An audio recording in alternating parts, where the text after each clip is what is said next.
नमस्कार विद्यार्थी मित्रांनो, इयत्ता 6वीचा मराठीचा पाठ बघणार आहोत आपण। पाठ क्रमांक 4, पाठाचं नाव आहे माहिती घेऊया।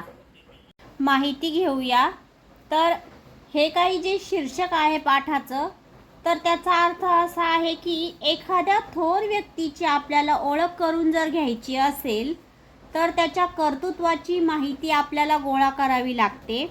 म्हणून या ज्या पाठाला नाव दिलेलं आहे तर माहिती घेऊया असे या पाठाला काय दिलेलं आहे, नाव दिलेलं आहे। म्हणजेच if you wish to get to know great personality you have to gather information about his great deeds, hence the lesson is called let's find out. या पाठाचा थोडक्यात परिचय म्हणजे या पाठात थोर भारतीय शास्त्रज्ञ डॉक्टर वसंत गोवारीकर यांनी केलेल्या मूलगामी संशोधनाविषयी व त्यांच्या जीवनाविषयी माहिती आपल्याला या पाठातून दिलेली आहे।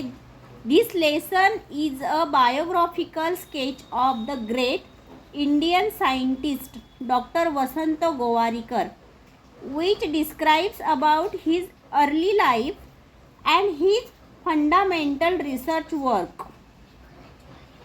यामधून आपल्याला म्हणजे या पाठामधून आपल्याला शेवट असा संदेश मिळतो किंवा शिकवण मिळते की थोर व्यक्तीच्या चरित्रातून जीवन कसे जगावे याची शिकवण मिळते, सामाजिक कार्य करण्याची प्रेरणा आपल्याला मिळते। तर या पाठामध्ये जे काही शब्दार्थ आहेत ते आधी आपण समजावून घेऊ। शब्दार्थ: मान्सून पावसाळा, थेट सरळ, अवघे फक्त, कुशाग्र कुशल, बुद्धिमत्ता प्रज्ञा किंवा मती, दृढ ठाम निश्चित पक्की, चुणूक झलक संकल्प भविष्यातील निश्चय किंवा ध्येय, ऊर्जा शक्ती, अवकाश अंतराळ आकाश, घन पदार्थ दाट भरीव किंवा वस्तू दाट भरीव वा वस्तू, पुढाकार मुख्य सहभाग प्रकल्प नियोजनबद्ध उपक्रम, इंधन ज्वालाग्राही पदार्थ तंत्र नियमबद्ध पद्धत। यामध्ये काही टिपा आलेल्या आहेत म्हणजेच नोट्स, ते आपण थोडक्यात समजावून घेऊ। हेरी फोर्ड अमेरिकेतील फोर्ड मोटार कंपनीचे संस्थापक आहे। हे बर्मिंगहॅम विद्यापीठ हे इंग्लंडमधील एक नामवंत संशोधन विद्यापीठ आहे। रासायनिक अभियांत्रिकी केमिकल इंजिनिअरिंग। 4 ऊर्जा संशोधन केंद्र म्हणजे energy research institute. Vikram Sarabhai थोर भारतीय अनुसंशोधक। अवकाश संशोधन केंद्र स्पेस रिसर्च सेंटर।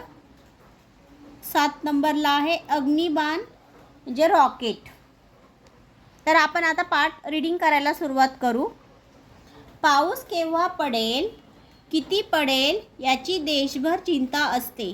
ही चिंता दूर करण्यासाठी ज्या संशोधकाने मान्सूनच्या अंदाजाची नवी पद्धत शोधून काढली त्यांचे नाव डॉक्टर वसंत गोवारीकर। डॉक्टर वसंत गोवारीकरांचा जन्म 25 मार्च 1933 रोजी पुण्यात झाला। शाळेत असताना त्यांना नवनव्या कल्पना सुचायच्या। एकदा त्यांना वाटले आपण मोटार बनवावी। अवघे 13 वर्षाचे असताना त्या डॉक्टर गोवारीकर यांनी थेट अमेरिकेतील हेनरी फोर्डला पत्र लिहून आपली इच्छा कळवली। हेनरी फोर्डला मराठी कळणार नाही म्हणून त्यांनी मित्राची मदत घेऊन मराठीत लिहिलेल्या पत्राचे इंग्रजी भाषांतर केले। हेनरी फोर्डने डॉक्टर गोवारीकर यांच्या पत्राची दखल घेऊन उत्तरही पाठवले, त्यासोबत काही पुस्तकेही पाठवली। त्यांच्या कुशाग्र बुद्धिमत्तेची आणि दृढ संकल्पाची चुणूक लहानपणीच दिसून आली. कोल्हापूरला पदवीपर्यंतचे शिक्षण झाल्यानंतर उच्च शिक्षणासाठी ते इंग्लंडला गेले.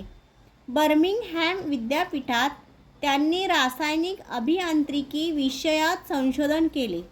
पुढे इंग्लंडच्या ऊर्जा संशोधन केंद्रात संशोधक म्हणून त्यांनी काम केले. विक्रम साराभाई यांच्या आग्रहामुळे 1967 साली ते भारताच्या अवकाश संशोधन केंद्रात रुजू झाले.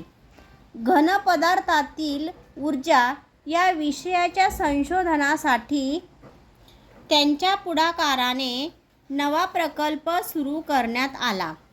भारताच्या विज्ञान क्षेत्रात त्यांनी केलेली कामगिरी फार मोठी आहे. अग्निबाणाच्या मोटारीकरिता घन इंधन बनवण्याचे तंत्र त्यांनी विकसित केले. या ठिकाणी आपण या पाठाचं वाचन केलं आहे आणि या पाठाविषयी जो काही थोडक्यात परिचय आहे तो आपण समजावून घेतला आणि या पाठातून आपल्याला काय शिकवण भेटली किंवा मिळाली तेही मी तुम्हाला अगोदरच या पाठामध्ये सांगितलेलं आहे. आता आपण बघणार आहोत या पाठाखालील स्वाध्याय. प्रश्न पहिला आहे, भारतीय संशोधकांची नावे व त्यांनी लावलेले शोध यांची माहिती घेऊन तक्ता तयार करा, वर्गात लावा. आता प्रश्न पहिल्याचं जे उत्तर आहे तर मी तुम्हाला संशोधकांची नावे सांगणार आहेत. त्याचा तक्ता तुम्ही त्यांची माहिती गोळा करून त्याचा तक्ता तुम्ही शाळेत लावायचा आहे. तर प्रश्न पहिल्याचं उत्तर आहे विक्रम साराभाई, होमी भाभा, जयंत नारळीकर, रघुनाथ माशेलकर. प्रश्न दुसरा आहे, कोणकोणत्या गोष्टीमध्ये संशोधन व्हावे असे तुम्हाला वाटते, विचार करा व लिहा. प्रश्न दुसऱ्याचं उत्तर आहे शेती, भूमीत दडलेले इंधन, सागराच्या पाण्यातून ऊर्जा इत्यादी, शिक्षण, पर्यावरण, पावसाची नियमितता, पाणी शुद्धीकरण अशा वेगवेगळ्या गोष्टींचे संशोधन व्हावे असे आम्हाला वाटते. प्रश्न तिसरा आहे, खालील वाक्यांचे वचन बदलून वाक्य पुन्हा लिहा. उदाहरणार्थ, भिंत कोसळली, भिंती कोसळल्या. तर हे एक वाक्य त्यांनी लिहून दाखवलेलं आहे. त्याच पद्धतीने जी काही वाक्य दिलेली आहे त्यांची वचन बदलून इथे लिहायचं आहे. तर मी तुम्हाला इथे लिहून दाखवलेलं आहे. एक, मला कविता आवडली. त्याचं वचन बदलून काय होणार, मला कविता आवडली नाही सॉरी आठवली आहे इथं. मला कविता आठवली. तर वचन बदलून येणार आहे मला कविता आठवल्या. 2, त्याने खुर्ची ठेवली. त्याने खुर्च्या ठेवल्या. 3, मधू आंबा खा. मधू आंबे खा. तर या ठिकाणी या वाक्यांचे वचन बदलून आपण ते लिहिलेलं आहे. खाली आहे उपक्रम दिलेला आहे. आंतरजालाचा उपयोग करून डॉक्टर वसंत गोवारीकर यांची माहिती मिळवा, कोलाज तयार करा. म्हणजे आंतरजालाचा जो उपयोग करून आपल्याला गोवारीकर यांची माहिती मिळवून त्याचं कोलाज तयार करायचं आहे. आणि खाली प्रकल्प दिला आहे. वर्तमानपत्रात शास्त्रज्ञ संशोधक यांच्याविषयी येणाऱ्या माहितींची कात्रणे काढून चिकट वही बनवा. म्हणजे वर्तमानपत्रात संशोधकांविषयी येणाऱ्या वर्तमानपत्र म्हणजे काय, आपला न्यूजपेपर. तर त्या पेपरमध्ये जी काही शास्त्रज्ञ संशोधक आहे त्यांच्याविषयी माहिती पेपरला येत असते आणि त्या माहितींची कात्रणे काढून एका वहीमध्ये ती चिकटवायची आहे.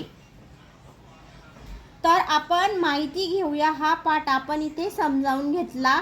त्याखाली शब्दार्थ काही टिपा होत्या. पाठ आपण वाचन केला आहे, स्वाध्याय समजावून घेतला. तुम्हाला जर माझा हा व्हिडिओ आवडला असेल तर लाईक करा, शेअर करा, सबस्क्राईब करा आणि काही कमेंट्स असतील तर कमेंट्स पण करा. Thank you for watching.